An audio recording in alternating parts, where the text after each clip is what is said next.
Hi, everyone. So we just had a little hiccup there, but I'm introducing my friend Mike to present today.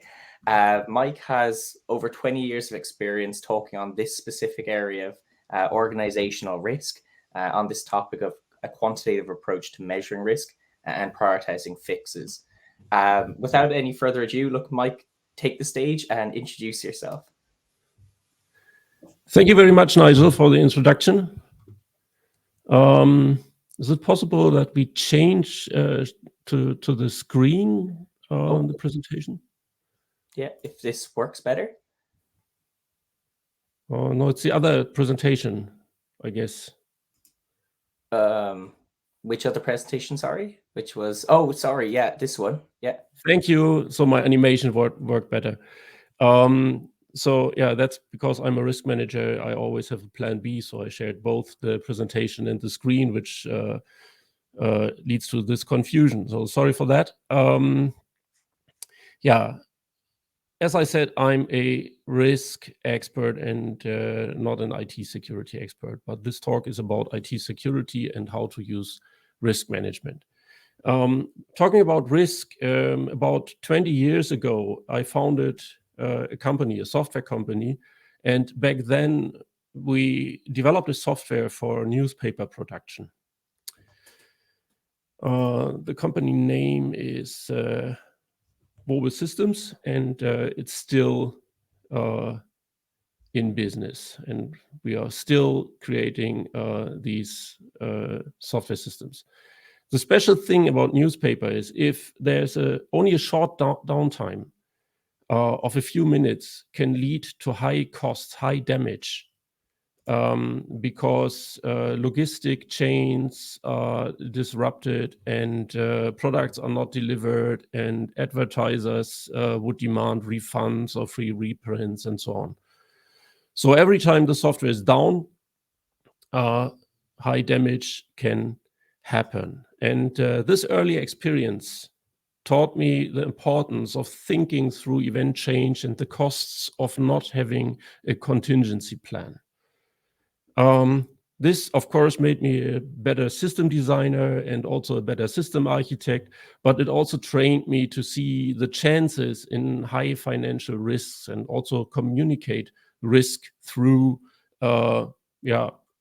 in terms of financial losses. So now with my other company, which I founded in 2016, I'm a consultant and I train leaders across industries on how to leverage risk management for business agility. Okay, so much for that. Now let's talk about why do I give this talk in the first place. So as a consultant, I'm attending conferences. Attending conferences is part of my job.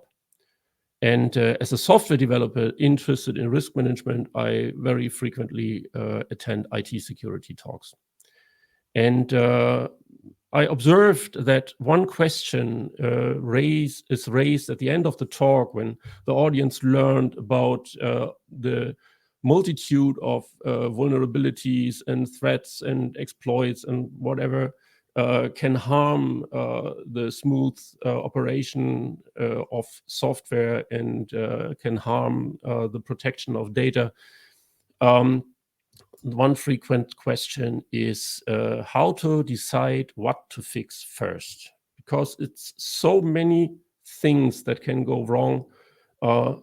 Which one should we put our efforts on to fix? The typical answer from when this question is raised involves terms like high, critical, medium, or low.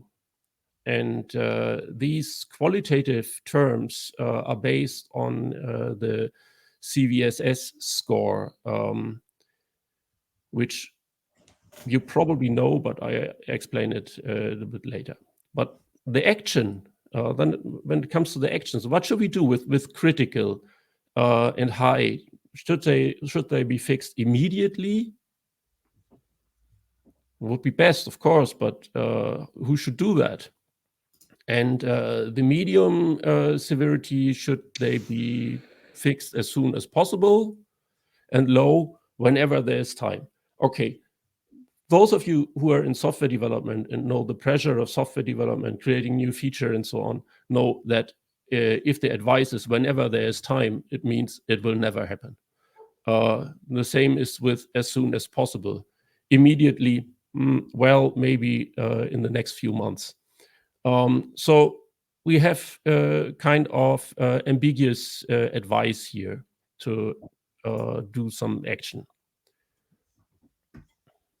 So today, I'll offer a solution to this problem, and your feedback is highly appreciated. I will share my LinkedIn link through at the end of the slide deck, and if you connect and have further questions, I think we have time for questions for 5 minutes at the end. I will happy to answer your questions. So let's start with some metrics from a completely different field. I want to introduce you to the APGAR score. The APGAR score is used in newborn health assessments. Before its inventions, many babies died because there was no protocol which action to apply if the baby is not in a good health situation, and it sometimes was just decided the baby is not healthy enough to live, so many babies died because of that.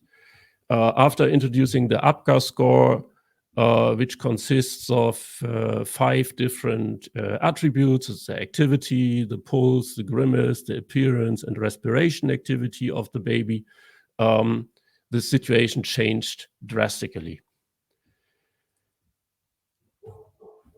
Because when we have the situation that the baby has respiration problems, immediate action is required to really mitigate the risk of dying here. So lives are at stake when using the score. And there's a process, a protocol, depending on the score that is found, that has to be applied. And that is, okay, 7 to 10, no action is required, the baby appears normal. 4 to 6, intervention until baby's APGAR score is 7, and 0 to 3, immediate attention is required to save the baby's life. So, and I think that's the thing. That's the part where we have a difference to the CVSS score I introduced on the next slide. Here's an action. So let's see how it is handled in IT security. I already mentioned the CVSS score. It's very common. It's open source. It's well known among IT security specialists. And yeah, it's a little bit more complex than the APGAR score. So we have many more attributes, including, is there user interaction required to exploit a vulnerability? Do we need privileges? What's the attack complexity? Can experienced hackers exploit the vulnerability, and so on and so on? So all these aspects lead to a score between 0.0 or 0.1 to 10.0, and is mapped on a qualitative scale like it is displayed on the right side. So and there we found our low, medium, high critical severities for the vulnerabilities. But what should we do? We still have the open question, action is required, what we are going to do. So can we fix all the vulnerabilities? On this slide, you can see that the number of known vulnerabilities per year increased dramatically. So we are now, I think, at around about 25,000 known vulnerabilities per year. Is it possible to fix them all? It's a question here. Some companies may say, yes, we have that resources. Others, probably not. But anyway, focusing only on critical and high vulnerability scores might be a small fraction of all of them. Let's say 0.5%. But if you have 0.5% of 25,000, we end up with 125 vulnerabilities, which are all critical and high. And the problem here is everything is critical, nothing is. So we can't prioritize 125 critical and high vulnerabilities very easily, but we should, because even among them, some are more important than others. So how do we prioritize these things? We have limited time. That's reality. We may wish we had this would not be the case, but we always have limited time and we have limited resources. So how to use our time and resources best? Prioritizing is a good way to do that. So, and by the way, we can't ignore medium scores, which may contain severe risks in the context of our project. And this is very likely because the majority of all vulnerabilities have a medium score, most of them. So there might be some which we would miss if we just ignore them.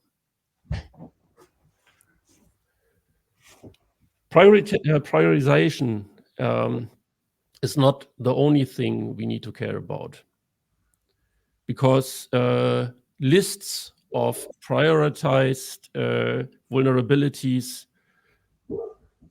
do not guarantee that that they are fixes that applied.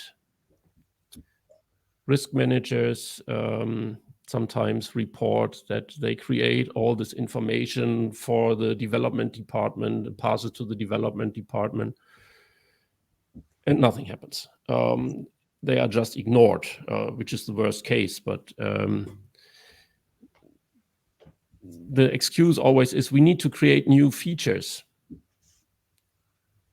because features bring the money. They have a business value. So in my talk title, I say, okay, what's the business value of fixing vulnerabilities? And if we know that, communication will be much easier between IT security experts who understand CVSS scores and decision makers, whoever that may be, one person, multiple persons. Simply speaking, the simplest model is the boss. You approach the boss with a list of vulnerabilities and say, I need time from the developers to fix all this. And the boss says, no, we need to create new features because we have contracts to fulfill and to earn money. Here we have asymmetric knowledge between decision makers and IT security expert. And risk management can bridge the knowledge gap between IT security experts and decision makers. So that's another application of risk management here. So where does this risk come from? We have the vulnerabilities. You can also have other things like known exploits, application security issues in applications, and so on and so on. Everything in IT security that will very likely cause a risk. And you can, as an example, we use the vulnerability and say, okay, a vulnerability is causing a risk. If it does not cause a risk, it's probably not a vulnerability. At least I do not have to care about it. And the first thing I need to do is to describe what is the risk all about. So it's just writing down what can happen. And there's a nice template to do that, which describes which aspects we should describe. And the first one is the consequence. What can happen if the risk event, maybe a hacker gets into the system and steals data? What's the consequence? Maybe high costs, high fees, or if you have ransomware, you need to pay the ransom, or have many costs, have to pay much money for recovering after the attack. That's the consequence. The asset is what is in danger. Our sensitive data. An asset can also be how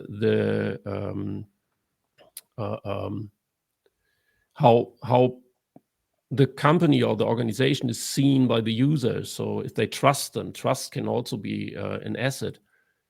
So write it down, but whatever is in danger here. The source of the attack, maybe an external hacker or internal users, has to be part of the risk description. And the event that happens when the risk is applied. So when the risk is based on the event. So something has to happen, like the hacker gets into the system to cause the damage. So if you create these case descriptions, you already have a basis to communicate with other people, because it's generally understandable. You do not need to understand a vulnerability score.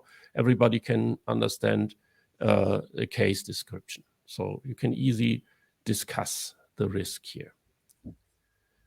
Moreover, risks can be broken down into smaller, more understandable parts. Risks are context dependent. So not every vulnerability has the same risk in different projects or products. And also the severity might be different. Some might be critical in one product, but not in another. For example, the impact of data loss in a product handling sensitive data is, of course, greater and bigger than if your data is just something that is not of any value. Documenting risks with case makes them easier to understand and communicate, but we will still need a value to compare with new features. So that's not enough. So remember, risk adds context. We can see the context in our own projects to prioritize which one to fix and which one not. Applying risk management to IT security is not a new idea. There are some frameworks around, and some of these frameworks, I think most of the frameworks use risk matrices to assess probability and impact. You see on the x-axis qualitative terms like very unlikely to very likely to express the probability of the occurrence of the event. And on the y-axis, you see the same for impact, from negligible to catastrophic. So these qualitative terms and scales are ambiguous and non-linear, so they can lead to misunderstanding. And the risk matrix itself introduces another risk that, for example, qualitative ratings lead to the assignment of higher severities to quantitatively smaller risks. So if you're interested in the details and why this weakness occurs in risk matrices, and maybe also how to work around it, you can refer to the article "What's Wrong with Risk Matrices" from Tony Cox. If you Google it, you probably find it. And if not, send me a message. I send you the link. Okay. Another weakness of risk matrices is that when risk and impact is negatively correlated, so the probability and impact are negatively correlated, then the decisions based on this information can be worse than useless. Worse than useless refers to you will better of if you flip a coin. So it's worse than random. And that's not what we want. We want to make good decisions here when we prioritize fixes and deploy our resources to fix vulnerabilities.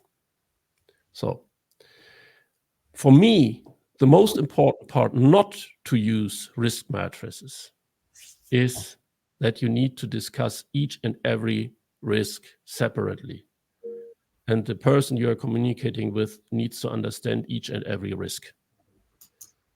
And that is a real cumbersome task. And many people reported that they dropped risk matrices in communication because they had no additional value. And it would be better to talk about opinions and convince people to deploy resources just by negotiating about it. But what's the alternative to risk matrices? So let's dream a little bit. Let's imagine we have a graph showing the impact of all risks on the x-axis and the probability of losing money on the y-axis. So here's a big difference. We don't have a qualitative scale. We have a linear and absolute scale with money on the x-axis and probability in percent for the y-axis. So what we can do now here is we can go to the boss or the decision maker and say, okay, we have a probability of 20% losing 150,000 euro or any other currency in the next year. Are you okay with that? So probably the boss will say, okay, I can live with that. It's only every 5 years, 150,000 euro, no action required. But sometimes they say, okay, that's not acceptable. We need to do something about that. And that's the point where the action comes in. Now the security experts propose a mitigation of this risk. By the way, this green curve is called the loss exceedance curve. It's very common in financial risk management. So now we create a proposal for a mitigated risk curve. So which vulnerabilities have to be fixed is decided by the experts. The decision makers just see the mitigated curves. It is shown to the risk decision makers saying, do you accept that? Should we do that? And they can decide to deploy the required resources to mitigate the risk in that way. Another nice thing you can add to the graph is a risk tolerance curve, which you get by asking the decision makers about their expectations. Okay, so that would be easy. No negotiation about all the different risks is required. The people who decide about the resources decide just which level of security is acceptable for us.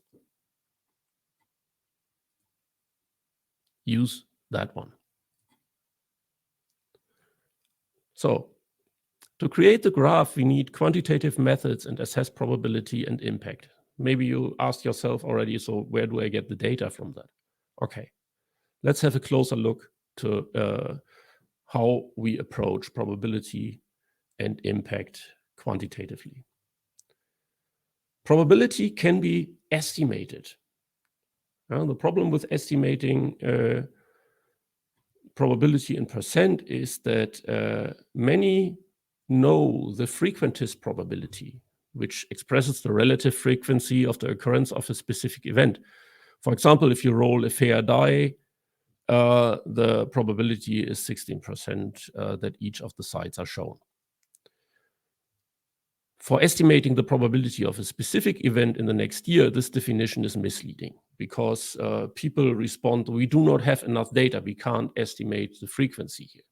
So That's where the Bayesian definition of probability is coming into play, which is defined as the degree of belief. And that's basically the same as what we do when we use qualitative scales. We express our degree of belief. But with the Bayesian probability in percent, we do that more accurately.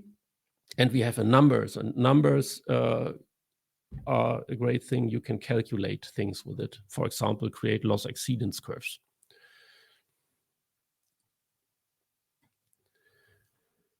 You may say, this is not very accurate, and you are right.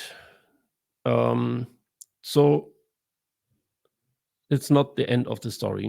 We are not just estimating around and leave it like it is. So that's just opinion. What we do is we check our estimations regularly. After 1 year, we know which events happened and which not. And then we can apply a score system again. That's the Breyer score. Glenn W. Breyer proposed the score for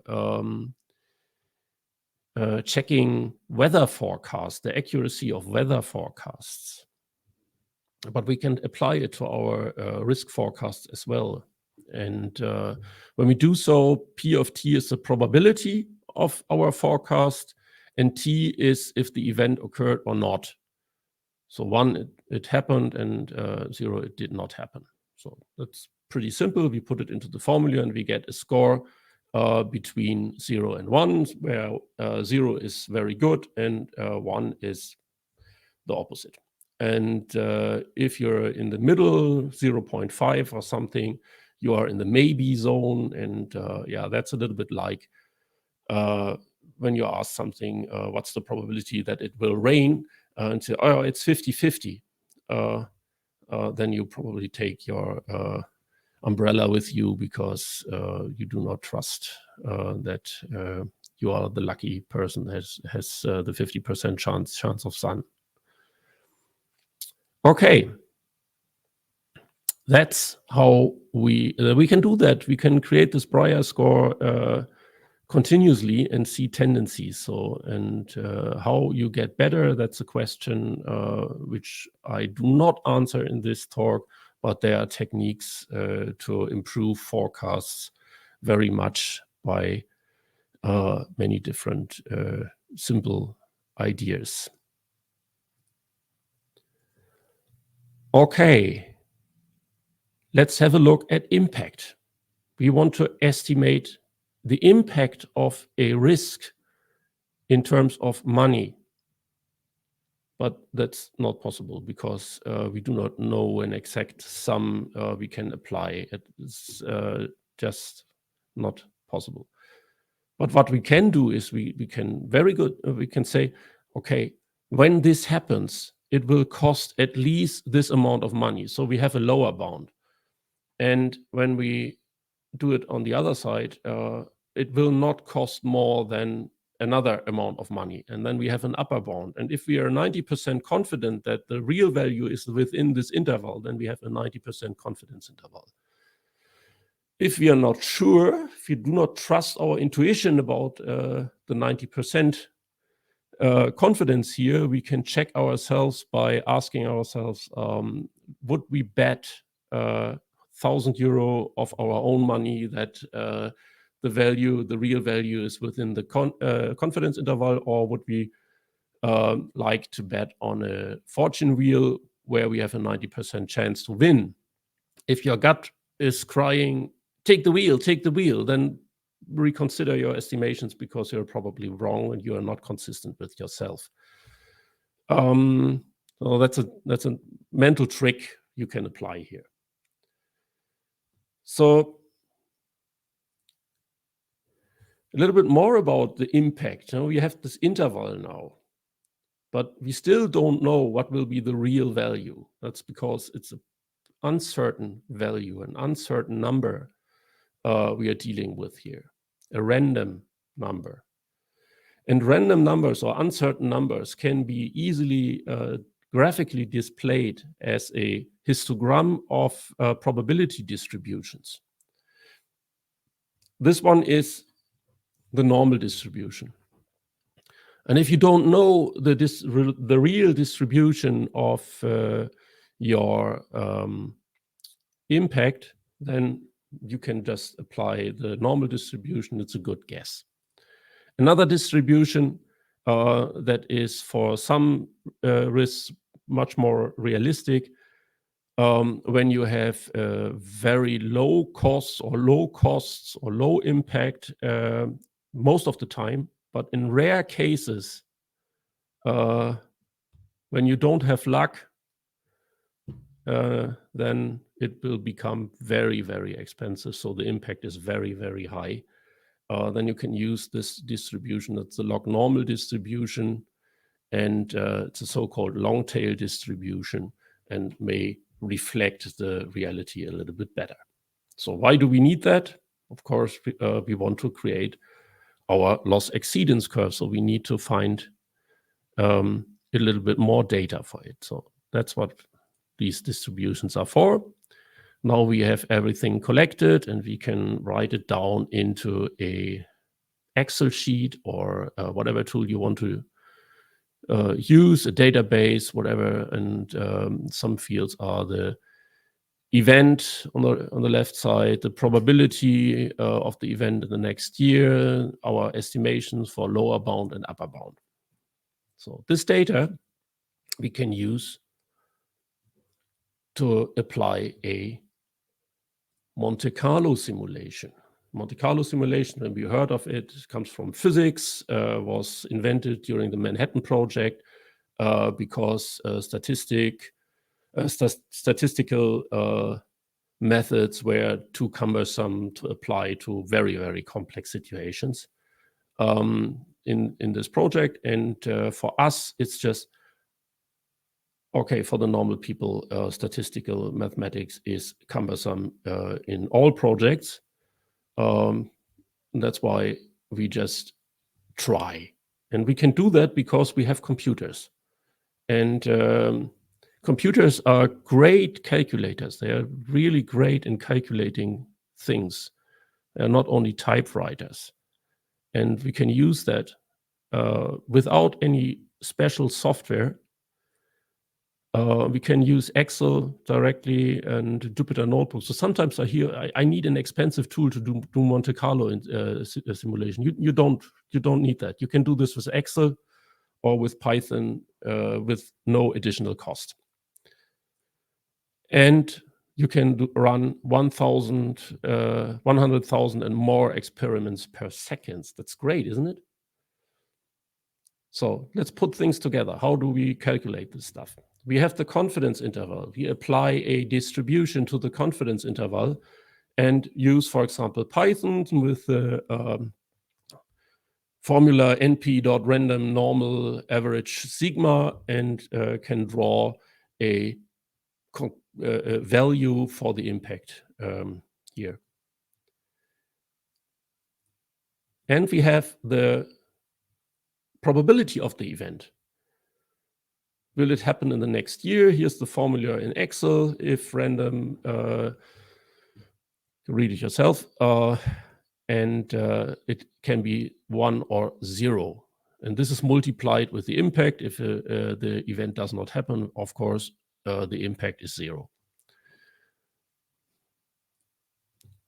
With that, we generate the data for the next 10,000 years, and to find the probability of a specific loss, we just count the data rows and calculate the probability out of it. That's a very simple thing.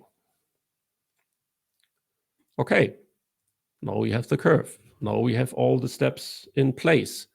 I speed up a little bit. Identify and document risk. In its case, estimate impact and probability, provide information to estimate risk mitigation, select fixes based on business value, gather data about incidents, and update estimations. Yeah, that's it. You can do this continuously and you are done. You have an integrated risk management process that is also based on ISO standards. Okay, but finally, I want to share a story from Amsterdam and make a suggestion what you can do with this numeric data as well. It's an example from Donella Meadows from Thinking in Systems, and it's about a research when households in Amsterdam during the energy crisis in the 70s used 1/3 more energy than others, but they were not different. And they asked the question why they are using more energy. The difference they found was that the meter for the electricity was mounted in the hallway in the households that did not use so much energy, and in the other households the meter was in the cellar where nobody could see it. So my advice and learning from this story is automate Monte Carlo simulations. Don't do them only manually from time to time. Automate them. Share security metrics with others. Show them the progress of your efforts to fix things. Change behavior by using this feedback, and then you maybe don't need to communicate so much about the requirement to build, to fix things. Key takeaways: quantitative risk data fosters informed decisions. Use Monte Carlo simulations. No expensive tools required. Share metrics to change behavior. Use feedback to get better. And a call to action: start communicating the costs of not fixing security issues and the gains of fixing them. Thank you very much. I think we are on time, right, Nigel? Sorry, I unmuted myself just there. Yes, we are absolutely with time. The one thing I'll say is we don't have any Q&A coming in right now at this moment in time. Okay. For those who are in attendance, if you would like to ask a question and there's anything you thought was interesting about this talk, then feel free to ask your questions right now in the Q&A section in the Pine app. And I'm sure Mike should be able to answer those questions for you. Unless there's, Mike, if there's anything else you would like to add in the meantime, while we wait on that Q&A, just a last note to recap things. You can see by my LinkedIn QR code there. Would be happy if you connect with me. I can answer questions on the chat on LinkedIn later if you like. Sometimes questions are very personal stuff you don't want to share with others, but feel free to contact me. I can also share the slides with you if you like. I don't know if it is done in the conference itself, because there's one more slide I have here that is the reading list, where you can dig deeper in the different aspects of risk management. And cybersecurity is one book I want to mention here, is How to Measure Anything in Cybersecurity Risk, where the methods I explained here are partly originated, and some other, I think, very interesting sources of information, how to apply mathematical and quantitative methods in IT and IT security. No, this is awesome. And then there was also, correct me if I'm wrong, What's Wrong with Risk Matrices by L.A. Cox. I think that was also a recommended read on your part. Yeah, it should be in here. No, maybe it's not. It's okay. You did point it out here. It's also on the slide, but if you contact me, I can send you the link directly. It's a scientific paper where Tony Cox really goes really detailed in the flaws of risk matrices and the errors they introduce into risk management. And yeah, that's a little bit what I'm trying to do. And people deal with risk in any aspect of professional work, project management, IT security, development, software development, and so on, to use quantitative risks methods because they are not so complicated. If you spend a little time to dig into it, you could get a real big gain out of it in terms of communication. So I never have problems in project if I ask for resources when I tell, okay, you have a 20% risk to lose 150,000 euro. So if you have a risk matrix, it's difficult for people to understand, and decisions are made that are probably not leading into the right direction. And success is the result not of only one right or best or great decision. Success is the result of many qualitative good decisions. So if you are able to increase the quality of your small decisions in everyday life, spread it over a whole team, then success becomes more likely.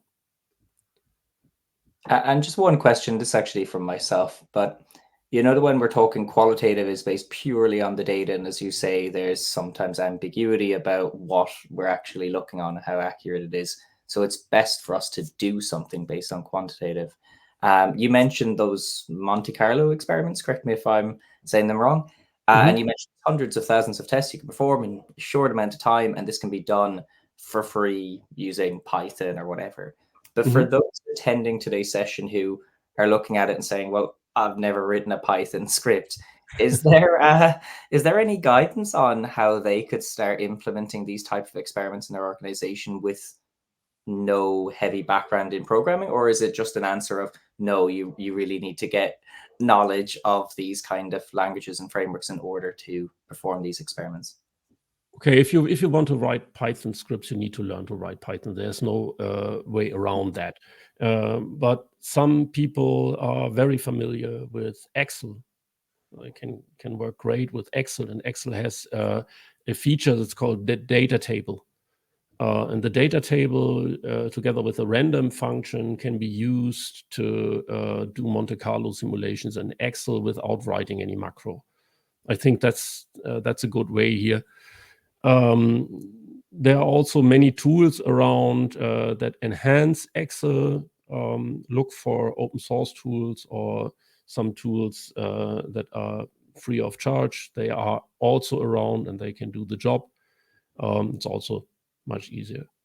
So doing these things requires a little bit of effort, or finding someone who can write Python and write the script. By the way, such a Monte Carlo simulation is typically about 20 to 100 lines of code. So it's not really a big deal. I also have a Python simulator, where a Monte Carlo simulator, where you can just put in the Excel sheet, which is based on Python and Streamlit. It creates a small app that is running in a browser. You can start it, you can upload your Excel sheet, and you get the curve. If you are interested, contact me. I show again the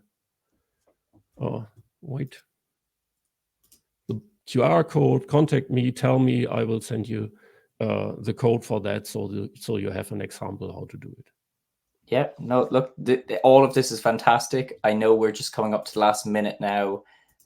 So I might leave it to our moderator, Erica, to leave the closing note. But all I can say, Mike, thank you so much for the session. It was genuinely informative, very interesting. And again, to anyone who's listening, feel free to scan that QR code and contact Mike directly. I always think having these conversations is the best way to learn more. Sure. Thank you, Nigel. See you in Vilnius. See you in Vilnius. Thanks again.